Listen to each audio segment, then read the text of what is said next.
Shut up and sit down.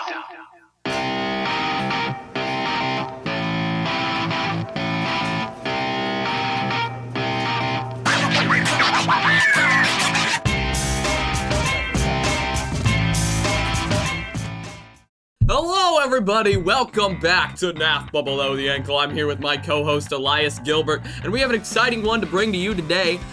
The can-crushing giant NAFBA4.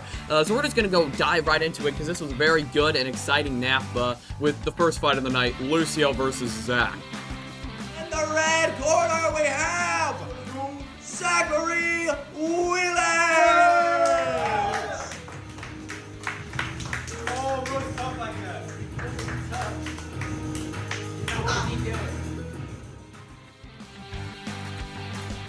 And in the blue corner, we have Lucio Salazar!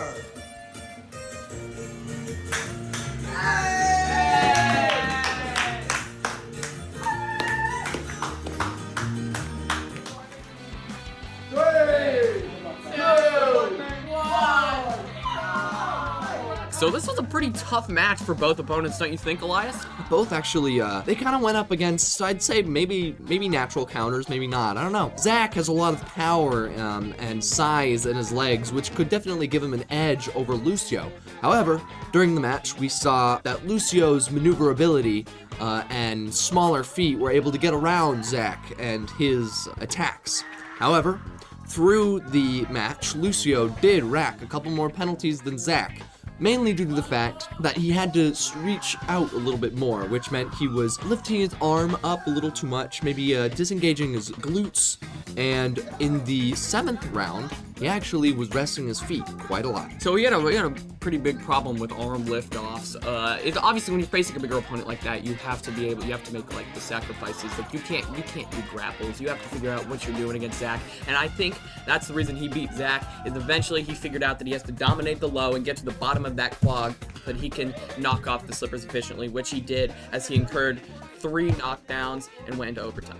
But Zach is still an incredibly resilient fighter and was able to continue going, using his clinches strategically, never giving up until the end.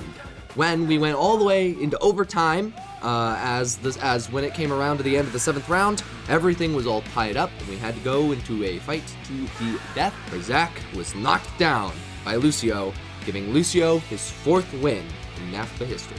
This has a lot to do with Zach's wealth of experience. I mean, he's one of the founders of the sport. It started in his basement. He knows what he's doing. Second overtime fight since his fight with Hudson. Unfortunately, he just can never get it done, and I don't really think that's really his fault. I think it's just unlucky. He gets all the way there and he tragically fails. But we are hoping to see him in the next NAFBA, and we're hoping that he can succeed. Now, before we move on into Chris and Hudson, I would like to talk about the whole theming of this NAFBA event in the bigs versus the smalls. How do you think this may have affected the matches during this NAFBA4? Well, I fought Ajon, who was I was considered the small, he was considered the big.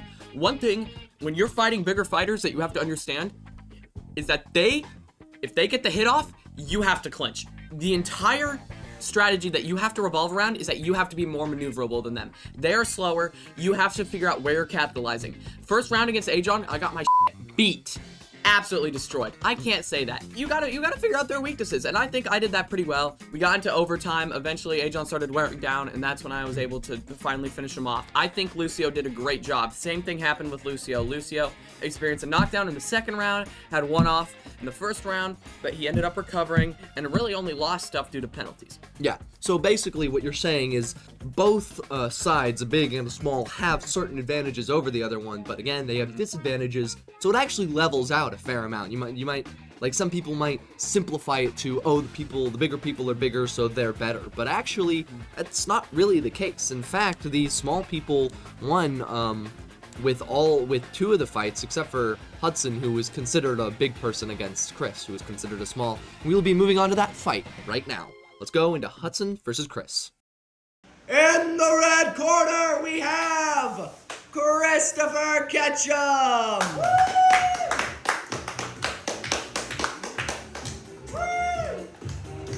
happy ass music, Chris. How did this match the tempo?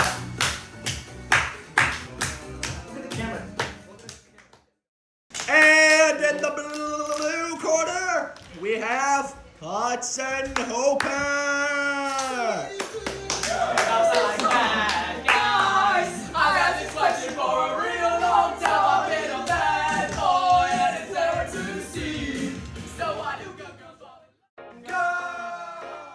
Okay, so this fight, kind of a disappointment, just like the last one. Okay. And the one before that.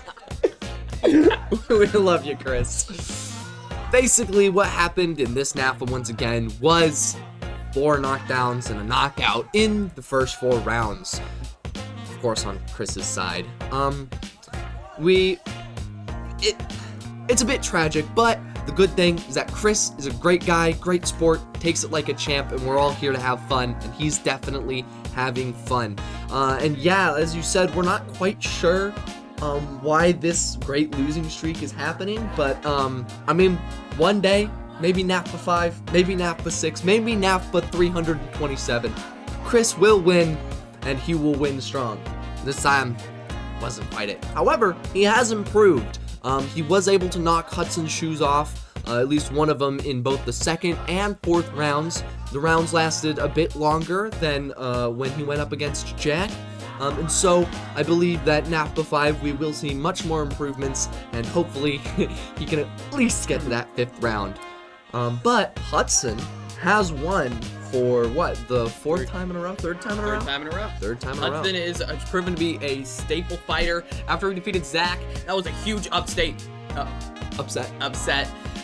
In the Instagram Reels poll, everyone had 100% Zach Wheelis. That, on the first time, Hudson persevered. Putting him up against Chris was probably not a good idea, because Chris was not qualified for this fight. Okay. So basically what he's saying is, Hudson's really got that dog in him. He's a really good fighter. He's got a lot of skill. He hasn't lost a fight yet, and we're hoping in NAFBA5 that we give him a real challenge to see his skills. Now, let's move on to Cannonball halftime.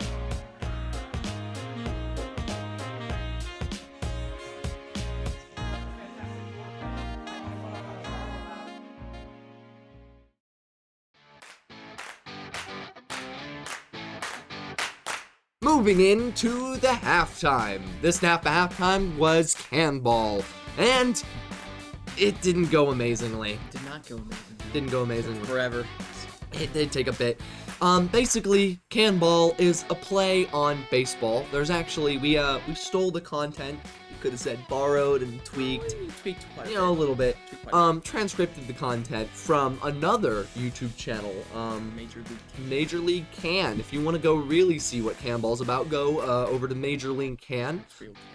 Yeah, and that's real Cannonball. They really know what they're doing. Basically, we played a simplified version of Cannonball. So, yeah, Cannonball took a bit too long. We're gonna try and shorten the half times, but it was incorporated in a special way, this event. Yep. The loser would lose a point automatically going into the first round, and that kept me alive against Ajon, is my team's victory. Yeah, definitely. The Jack's team, Jack was the captain of the Smalls team. They were able to win the Cannonball event, and so Ajon went into the fight with a -1 on his little record there, which some might say actually won Jack the fight. Let's play the highlights reel right now. Oh! First out! Hey. Whoa, that's illegal, bruh.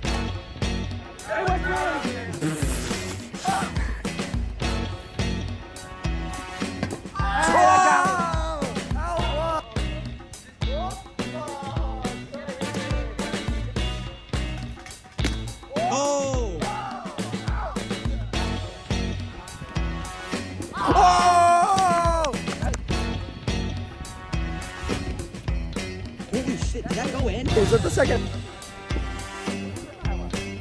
Oh, and you were up. We're up. And yeah! 2-1. Oh my god. No. And point. Yeah. Strike, and he's out. Nice job on the pitcher side. Beep, beep, beep. And that's the second out. Oh! And foul! The game is meant to work like that. It's a feature, not a bug. It's a feature, not a bug. It's actually a lot easier to throw. Oh! Nice! Nice! That was foul. No, second.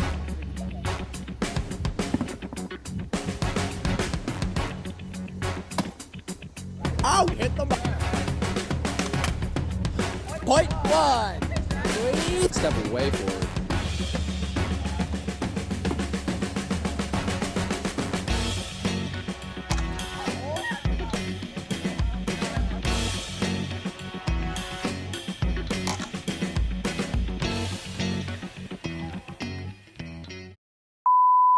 In the red corner, we have Jack Fincham.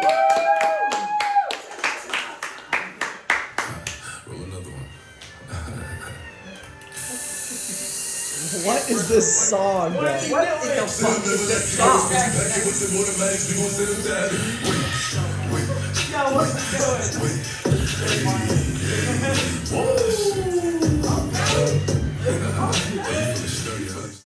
In the blue corner, we have Asian Bowie.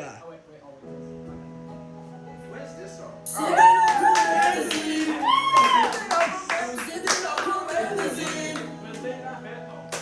I can't put down the cup. I can't put down the cup. I can't put down the cup. Can't put down the cup. 3, 2, 1, go! Alright, and we're gonna get on to the main event of the night. We had Ajon versus Jack, the real can-crushing giant, versus Jack. Just Jack. Just Jack. Just Jack. Regular Jack, the one you've always known. Ajon had a massive improvement in this fight. It is insane. After he defeated Redmond, I guess his first win did something to him. He almost beat me. He would. He probably would have beat me if it was not for that, or I at least wouldn't have died. If not for Cannonball, it would not have gone into overtime, and Ajon would have just flat out won. Yeah, that's pretty crazy. Obviously, stamina is a big part of the game, but being able to just like these efficient KOs every round, it's very good. Especially, I think he figured it out as a bigger fighter that he has to get the grapple. Got to get the grapple instead of the. Yeah. You grapple the foot and you just pull it off. Yeah, you can just pull basically. it off. He threatened me. I couldn't control the middle. I had to kind of go out to the sides, which allows you to push. Yeah, definitely. And you can just piton that out. And man, it was a tough fight. He just wore out. He just ended up wearing out faster than I did.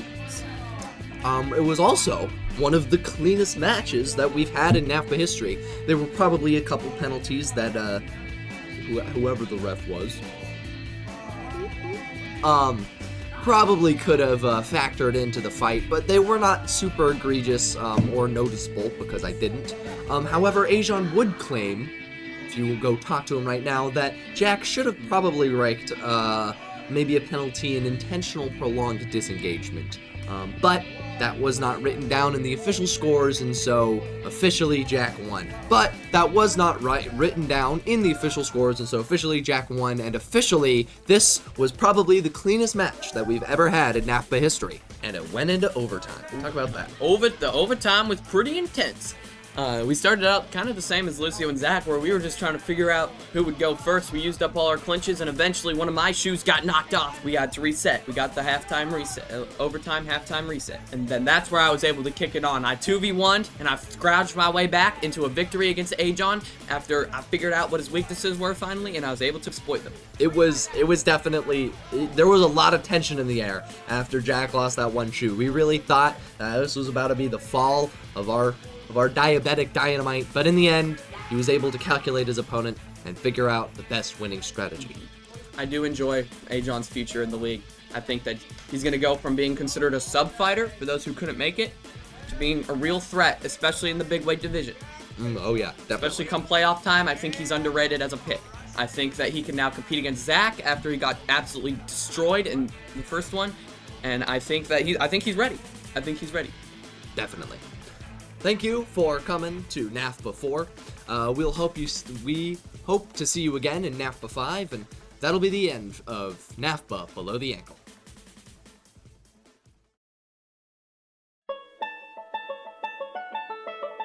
But now we're sponsoring nutrition facts, and I hate them. This is going in the bloopers reel.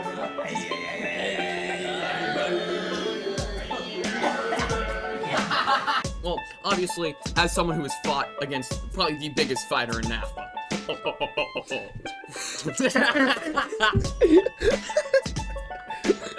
Guy.